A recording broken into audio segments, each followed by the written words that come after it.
assess learning. Maybe ano yung ano o kaya naman magbibigay tayo ng mga rewards para sa learners. Last is theirs. Last is facilitates assessment and feedback. Maybe na, kung ano to? Sobrang feedback. Siguro po ito teacher,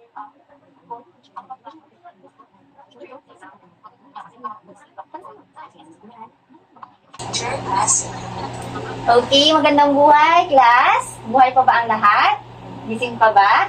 Okay, wala na tayo oras, so kailangan natin madaliin. Next slide po. Common mistakes ng paggamit ng technology. Meron dito teacher, sometimes make mistakes. So, di ba, hindi naman perfecto ang mga teachers. Meron din silang mga mistakes. So, meron tayong lack of alignment. For example, ditong lack of alignment, ang tinuro ni teacher tungkol sa mga pagbibilang 1 to 10, pero ang naipanood niya ay tungkol sa dinosaur. So, di ba, lack of alignment siya, hindi siya aligned doon sa nilesson niya. So, common mistake lang yon ng isang teacher sa paggamit ng technology. So, kayo, magiging future teacher kayo, huwag niyong gawin yon. Ay, iwasan niyo yung lack of alignment. Naunawaan? Pa-heart react naman kung naunawaan. Okay, very good. Ito namang over-reliance on technology. Ibig sabihin, common mistake din ito ni teacher. Masyado siyang nag-over-reliance, masyado siyang nakadepende sa technology. For example, pag may ipapagawa siyang activity, puro technology na lang, puro technology, puro cellphone. Common mistake yun ng teacher kasi dapat hindi pa rin masyadong over-reliance sa technology. Mas maganda pa din kapag nagtuturo si teacher. Naunawaan? Ang halimbawa din dito, over-reliance ng technology is gumawa si teacher ng PowerPoint and then maliit yung mga letra, hindi nakikita ng likod. Yun yung mga common mistakes din ng isang teacher. So, dapat kayo, pag naging teacher kayo, lakihan nyo yung inyong mga letra para makita hanggang likod. Naunawaan? Pa-heart react naman. Okay, naunawaan. Basta, lahat ng over ay hindi na rin siya maganda. Wag lang masyadong over. Pwede namang mag-depend tayo sa technology. Wag lang yung over. Naunawaan? Okay, meron tayong common mistakes pa sa ating... Meron pa tayong common mistakes, ignoring learner needs. O, diba? As a teacher, common mistake din ito kasi minsan pag may ginawa kang lesson, tapos hindi na unawaan ng estudyante, minsan ini-ignore mo na lang siya. So, mga common mistakes din siya.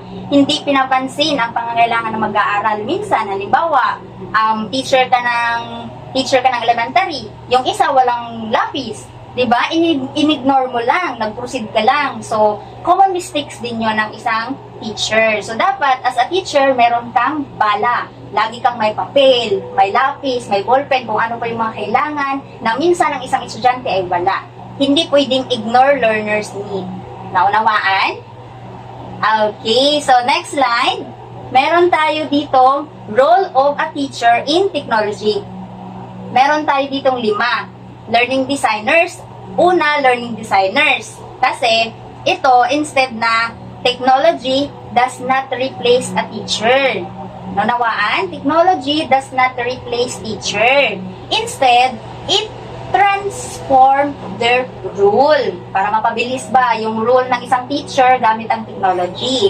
So, si teachers become learning designers. So, ito yung mga papel ni teacher. Magiging learning designers na lang siya sa isang estudyante. Magiging facilitators na lang siya. Magiging coaches na lang siya. Magiging evaluators na lang siya. At magiging innovators na lang siya. Yung innovators dito, ibig sabihin, tagapagsimula ng mga bagong paraan. Yun yung tinatawag na innovators. Ang teacher ay laging naghahanap ng bago at iba't ibang paraan ng pagtuturo para mas epektibo sa mga estudyante. Hindi takot si teacher sumubok ng mga bagong technology. Kung makakatulong man ito sa estudyante, susubukan niya. Ganon, take a risk minsan as a teacher. Yun yung role natin as a teacher para lang matuto ang isang estudyante kung ano-anong mga strategy yung ginagawa natin. Diba? For example, dito sa innovators, Sa halip na ipagawa ni teacher sa papel ang activity, ipinapagawa niya sa Canva para yung mga estudyante natuto sa technology gamit yung Canva. Naunawaan? For example, imbis na magpa-quiz si teacher, sa papel lang ilalagay sa 1/4, dapat sa ano niya ipinapagawa sa Gform or sa Kahoot, di ba? Yun yung ginagawa natin para mas natututo tayong gumamit ng technology. Yun yung role ng isang teacher. Naunawaan po ba? Okay, so naunawaan. Next slide na tayo. Ang topic natin ay characteristic of effective technology. Next slide po. Next slide na.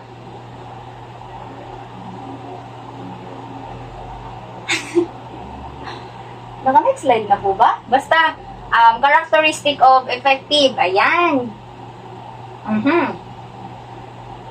Characteristic of effective technology enhanced lesson. So, meron tayong 6 dito. So, mabilisan na lang natin ha. Makinig na lang po kayo kasi merong quiz mamaya si teacher. So, meron tayong purposeful.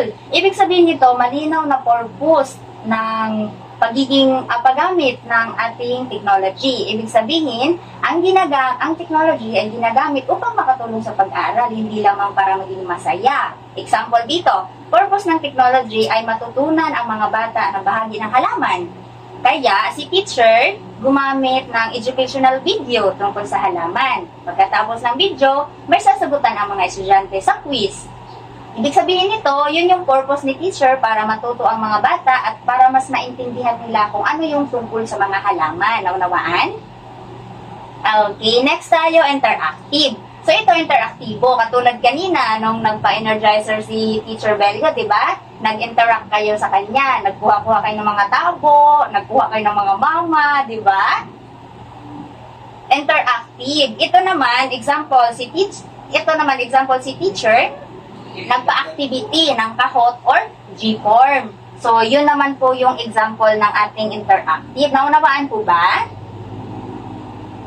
Okay, so next tayo, mayroon tayong accessible. So, mabilisan na lang natin to ha, hindi na tayo kukuha ng inyong mga opinion kasi alam nyo naman po ito, di ba? Naunawaan? O, makinig na lang kayo kay teacher. So, accessible, ibig sabihin, madaling ma-access. Halimbawa dito, si teacher ay nagpanood ng educational video sa YouTube. Ibig sabihin, lahat ng mga estudyante, anytime, pwedeng ma-access yung video na pinanood ni teacher. Pag hindi nila naintindihan yung pinanood ni teacher, pwede nilang balikan anytime. Yun yung tinatawag na accessible. Naunawaan? Pa-heart react pag naunawaan. Masyado bang mabilis? Okay. Okay, so naunawaan. Very good. So, dito lang tayo sa inclusive. Ibig sabihin sa inclusive, nakabubukod lahat. Ibig sabihin, pantay-pantay yung pagkatuto ng mga estudyante. Ang lesson ay naaayon sa iba't ibang kakayahan at pangangailangan ng estudyante para lahat nakakasabay sa lesson.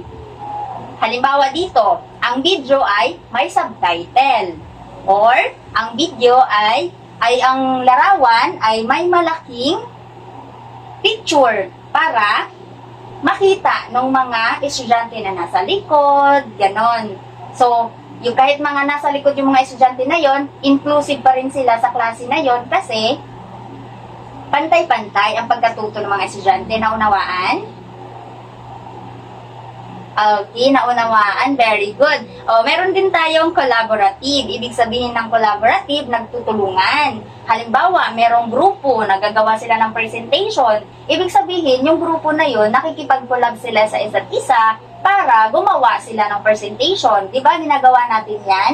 Nakikipag-collaborate tayo sa ating mga kagrupo.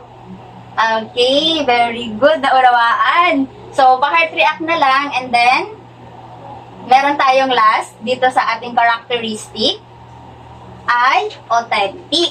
Ang authentic naman ay makabuluhan at totoo sa buhay. Ang ibig sabihin nito, ang mga gamit or ang mga lesson ay may kaugnayan sa tunay na buhay. So, reality ba? Halimbawa dito, gumamit ang mga bata ng cellphone para picturean kung ano man yung sinabi ni teacher na picturean. For example, halaman sa kanilang bakuran. So, gumamit yung bata ng cellphone para mas maunawaan niya kung ano yung dapat picturean at makikita niya kung ano yung pinapagawa ng teacher. Naunawaan? Totoo sa buhay. Okay, naunawaan. Next slide tayo. Meron naman tayo dito sa next slide natin. So, next slide please. Okay, meron tayo. Last one na to, guys. And then, implication for future teachers. So, tayo, di ba, magiging future teachers tayo. So, future teacher should be focused on learning goals. So, focus ka sa learning mo na matuto ang mga estudyante mo in the future. Diba? Select technology strategical. So, dapat mag-select ka ng technology na magagamit mo para matuto ang mga bata. Tapos, yung design engaging learning experience, ibig sabihin nito, magdisenyo ka. As a future teacher, magdisenyo ka ng kawili-wili. Yung mas maganda sa paningin ng mga bata para mas matututo sila at nawiwili silang mag-aral. And then, assess learning meaningful. Ibig sabihin nito, suriin ang pagkatuto ng mga bata sa makabuluhang paraan. Pwede gumamit ng presentation or pwedeng gumamit ng online quiz. Yun, di ba? As a future teacher, hindi natin maiiwasang gumamit ng technology. So, pwede nyo ipagamit yun sa mga bata. Katulad ng online quiz, yung kakot, di ba? Presentation, yung PPT, ganon. Tapos, meron tayong reflect on instructional effectiveness. Ibig sabihin nito, as a future teacher, magnilay-nilay ka sa sariling pagtuturo. Ibig sabihin, nilay-nilayin mo kung effective ba yung pagtuturo mo, natututo ba yung mga estudyante sa iyo, kung paano ka mag-explain, paano ka magsalita, natututo ba yung estudyante sa iyo, ganon. Naunawaan po ba lahat? Okay, that's all for our parts. And then next is activity, but for now, wala na tayong time. Teacher Belio? Ayan. So, dahil wala na po tayo time, we're using technology and teacher strategy. May giving the table. So, ayan, gagawa ka ng lesson